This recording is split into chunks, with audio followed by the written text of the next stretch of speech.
Hello par ici, j'espère que vous allez bien, que vous passez un beau samedi. Vous savez, j'étais en train de me faire cette réflexion que j'aimerais tellement quand j'allume cette vidéo vous voir, j'aimerais tellement entendre vos voix, j'aimerais tellement que vous me parliez de comment vous allez vraiment aujourd'hui, de qu'est-ce qui fait que vous êtes là en ce moment à me regarder, qu'est-ce qui fait que vous étiez là hier ou avant-hier ou quelques jours en arrière, qu'est-ce qui fait que vous êtes abonné à ce compte, qu'est-ce que vous aimez dans la vie, qui vous êtes, d'où vous venez, quelles sont vos passions, quels sont vos rêves.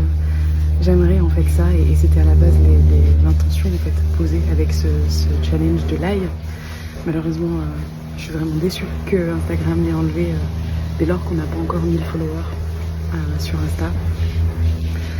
Et voilà, c'est vraiment quelque chose que j'aimerais profondément en fait parce que c'est à la base, c'est pour ça que je le faisais. C'est pour qu'on soit en lien, c'est pour qu'on soit en relation. Et c'est pas la même expérience que de me présenter moi face à mon écran, avoir quelque chose à vous apporter, etc. Et puis j'ai pas envie que ça nourrisse ce truc de je vous dois quelque chose ou je dois forcément amener quelque chose parce qu'en fait je crois que les relations c'est pas que ça. En tout cas ces relations qu'on a là, d'humain à humain,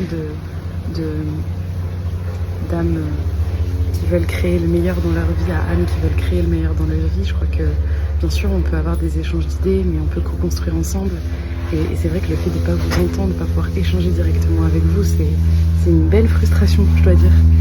Et j'ai vraiment pas envie de commencer à nourrir ce truc que je dois amener forcément quelque chose à la relation parce que c'est pas comme ça que je nourris mes relations dans la vie privée, c'est-à-dire que je crois pas qu'une amie me doit quelque chose dans la relation, je crois pas qu'une amie a des attentes envers moi dans la relation, au contraire c'est vraiment ce truc de je suis dans la relation parce que j'apprécie qui tu es, parce que j'apprécie comment tu te diriges dans ta vie, parce que j'apprécie tes valeurs, j'apprécie tes passions, j'apprécie ta personne, je vois parfois tes défauts, je vois ce qui est difficile pour toi, mais je t'aime au-delà de ça en fait.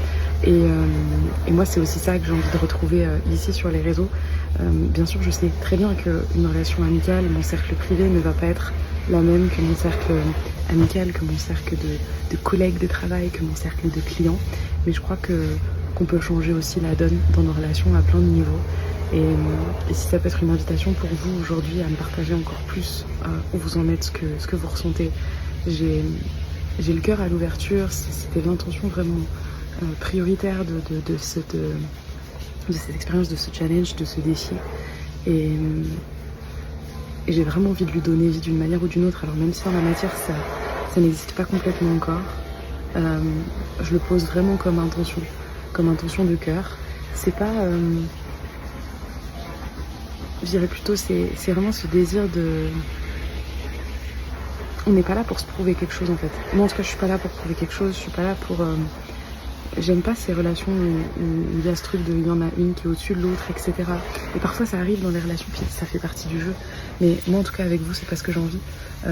Je connais ma valeur, je sais ce que j'ai apporté, je sais où est mon expertise, je sais où est ma puissance, je sais tout ça en fait. Et pour celles qui ressentent l'appel, elles viennent en accompagnement individuel ou on échange en message privé, etc. Mais je crois aussi que vous avez de la magie, vous avez de la richesse, vous avez des talents, vous avez de l'expertise qui est bonne pour le monde, qui peut-être est bonne pour moi.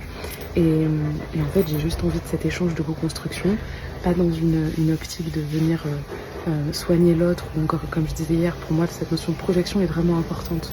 C'est vraiment pas quelque chose que je laisse entrer dans ma vie, en fait, et même si des fois, peut-être que j'ai pas la bonne façon encore de le faire pour dire stop à ces projections et à ces sollicitations ou à ces avis non demandés, en fait, qui arrivent. C'est pour ça, d'ailleurs, qu'hier, je partageais la publication de Hélène sur le consentement qui je trouve primordial.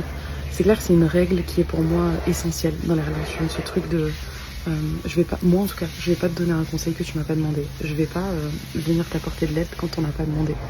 En plus de ça je suis projecteur, cette notion d'invitation est hyper importante pour moi, de respecter une invitation qui a été énoncée ou pas énoncée, et même quand je suis invitée, je peux avoir cette notion de timing qui peut être importante.